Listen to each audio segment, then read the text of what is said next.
Welcome, everyone, to the Varsity Sports Update here in South Dakota. We're going to be talking a lot of basketball today, but before we talk basketball, I just wanted to say a quick congratulations to all those who participated in signing day yesterday and continued their careers not only in football but other sports. So high school seniors going off to play college sports. Great day for them. But let's talk basketball. We're going to start with our game of the week. We had a top 5 battle in AA where Huron, who just got into the rankings, came in at number 5. Roosevelt moved all the way up to number 2 in the rankings. Let's take a look at those highlights in the Roosevelt gym. This was Tuesday night, and the young Roosevelt squad hadn't lost a game yet. Huron, with just the one loss on the season, came in, and the senior for Roosevelt, Carson Devericks, gets things going from the corner, hits a three-point ball. They got up early, but Kobe Bush, the scorer, the do-everything guy for Huron, the junior, hits one from outside, making it 10-10 early. And then Tegan Evers, how about this guy? Went for 30 points against Rapid City Central earlier last week.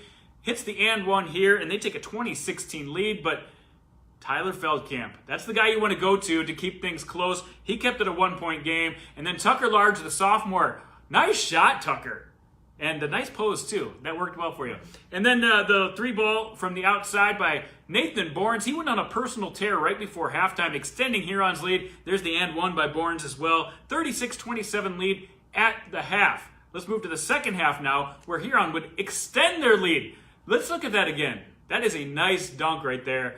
Tegan Evers in the open court only took one step before he launched into that. Got them up 40-29. Kobe Bush hits one from the outside. He had his game going, and they took a nice lead. But then it's time to get serious, Roosevelt. Coach Begeman says, let's get serious. Let's go to our serious sophomore, Tyler Feldkamp, from the outside. 18 points in the night. He made it a three-point game with that three ball. It came down to free throws at the end, a one-point lead, actually. And then it was Cooper Freiberger who sealed the free throws at the end of the game with just 30 seconds left, pulling them up by 3. And they went on to get the 61-58 win. I guess a little bit of an upset. Went on the road and got it done. John Schouten was very happy with his team's performance. So, yeah, that should move Huron up in the rankings a little bit. We'll have to see what it does to Roosevelt in the rankings. And speaking of rankings, I've got a little segment I call Overrated, Underrated. And this is no diss to these teams. If I put you as overrated, it just means I didn't pick you as high as you came out in the rankings this week. So, we're going to start by talking about the Castlewood girls. Yes, the defending champion Castlewood girls came out, were getting number 1 votes from people across the state. They're only off to a 2-2 start. They're ranked number 5. Do I think they're overrated or underrated? Let's reveal the answer, Travis. Yeah, I think they're overrated. The 2 losses early in the season cost them a little bit. They only returned 2 players from last year's championship team that really played a lot, and one of those players is injured. Elena Beneke really running the team for them to this point, and they're doing all they can, but I just don't think they belong in the top 5 right now. Next team we're going to evaluate, the Rapid City Stevens girls. This is a team I picked to maybe even make it to the state tournament title game later in the year, but the way they've started out the season, Travis, what do you think? Overrated or underrated? Yeah, I think overrated too. They are ranked number 5 right now. Last week we were just receiving votes, got into the top 5. Yeah, they've won 3 in a row, so you might want to just jump on their bandwagon, but a couple of 1-point, 2-point wins against teams like Mitchell and Yankton, they've got me a little worried. Got me a little worried out there, Stevens. You're going to have to pick things up. Your next tough game isn't until January 19th, so they might win a few in a row, but I'll tell you what, I think I'd watch them. Maybe a little overrated to this point. All right, let's talk about Dakota Valley boys. This is a team that is just receiving votes, not even in the top 5. Do I think they're overrated or underrated at 3-2? They're underrated. Yes, 3-2. Tough record, right? But they lost to T by 10 points, the best team, undisputed best team in the class. And then they went and played a team from Iowa, Sergeant Bluff Luton, who is number 5 in their class, Class 3A in Iowa, and barely lost that one. And meanwhile, they took a 70-point win, a 36-point win, and a 16-point win against quality teams. This is a team to watch coming up over the next month or so. All right, next team, the Brandon Valley boys. A team, again, that I picked to do very well this year. I looked in the rankings. I didn't see them. So obviously they are underrated. I think this is one of the best teams in the state. A 1-2 start might make it look a little deceiving, but those losses to Rapid City Stevens, had a guy foul out late, played on the road early in the year, and then an overtime loss to Yankton right here on Midco Sports Network on the throwback game. That was impressive to take Yankton to overtime. I think this is a team that definitely needs to be in the top 5, and right now, underrated. So that's my overrated, underrated segment. Let me know what you think. I'm sure you will. All right, let's move on to Mount Talk More, my favorite new segment on Varsity Sports Update, where we talk more about what you want us to talk about. So this is the part where you guys have to do your part. Let me know on Facebook here. You can let me know. I'll respond next week. You can let me know through Twitter, Instagram, any of our social media channels, even email I respond to. And I will talk more about what you want us to talk about. Let's respond to our first question of the day. From Mount Talkmore, we've got thoughts on Leola Frederick. I don't have a lot of thoughts on Leola Frederick, but I did do my homework just to find out why you might want me to talk about Leola Frederick. This is a team that features a lot of underclassmen. Their best scorers are juniors and sophomores, along with their senior leader, Tanner Jeffer. And they've gotten off to a 2-2 start, 2 tough losses. I think this is a team that's only going to get better as the season goes on. So, Waltman 22-801. There's some of my thoughts on Leola Frederick. All right, let's look at the next question.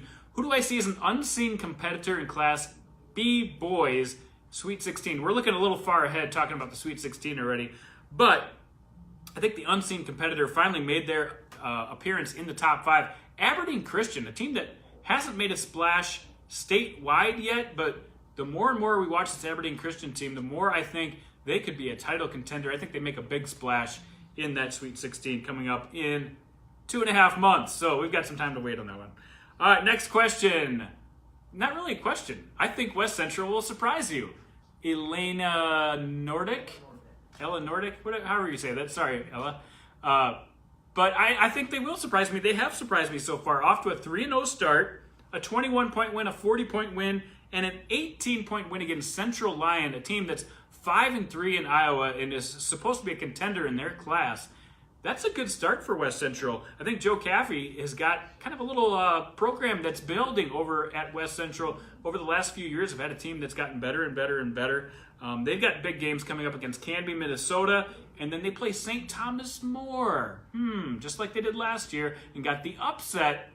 We'll see if they surprise us in that game. All right, last of our 4 questions from Mount Talkmore.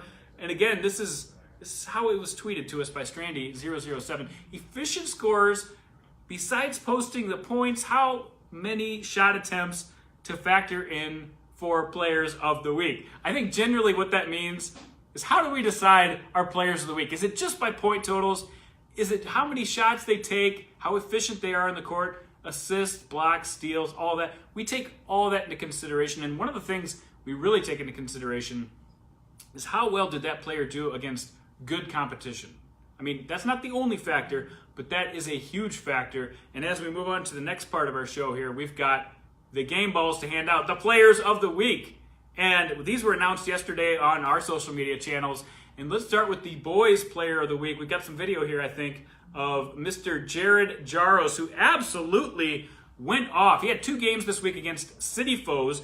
He scored 19 points against O'Gorman, and then came out for a 32-point performance on Tuesday night against Washington in the Washington gym. And get this, hit 8 of 10 3-pointers. That is why this guy is getting the game ball for the week. Jared Jaros did it against tough competition. He put up big numbers, and he was very efficient in his shooting. 8 for 10. So congrats to Jared Jaros. Some other contenders I want to mention. Max Nielsen out of Sioux Valley had 2 big games this week. Matthew Moores, as always, over 50 points in 2 games.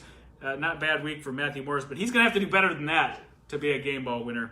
Kobe Bush had double-double, another double-double, and then a near double-double on Tuesday night with 16 points, 9 boards for Huron. Big week for him. Connor Libis, a 32 and a 21-point performance.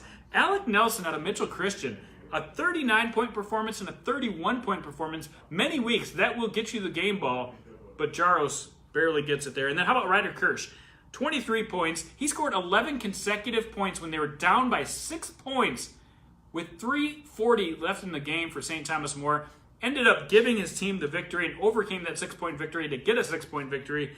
Great job by Ryder Kirsten. Josh Alt hit a game-winning shot for Lennox as he went for 29 points, 6 of 7 from 3. So great week for all those. And let's talk about the girls, too.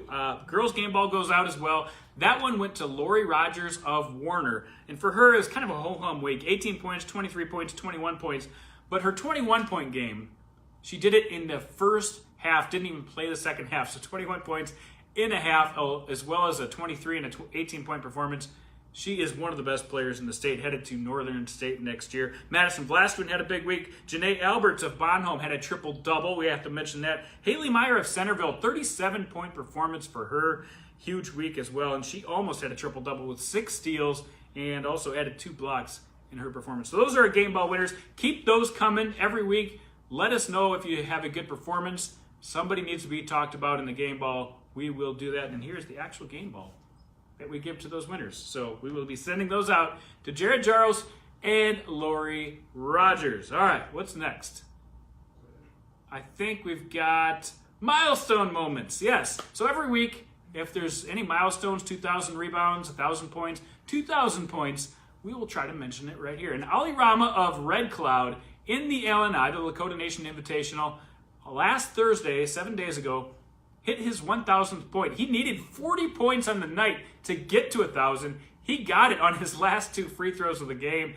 40-point night, a memorable one for Ali Rama. They did, however, not win the game. They played against T.S. Pazina, a very good opponent, but congratulations on his milestone for the week. All right, next moment we've got to talk about. Oh, this one's great. So we've got a kid right here, Gabe, Mr. Gabe from Gabe Smith.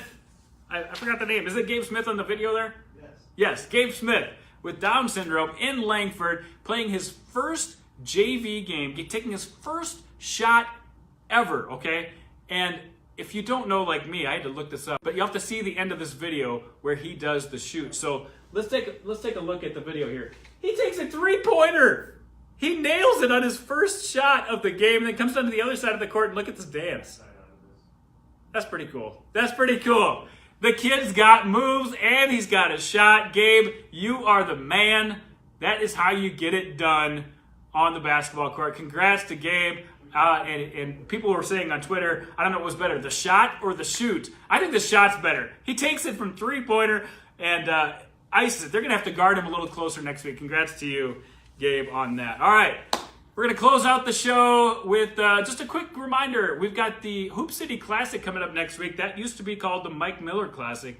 So we've got teams from all over the nation that will be coming to the Corn Palace and the Pentagon.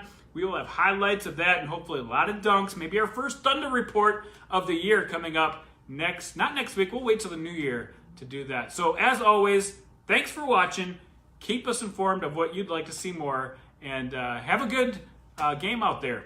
All right, see you later.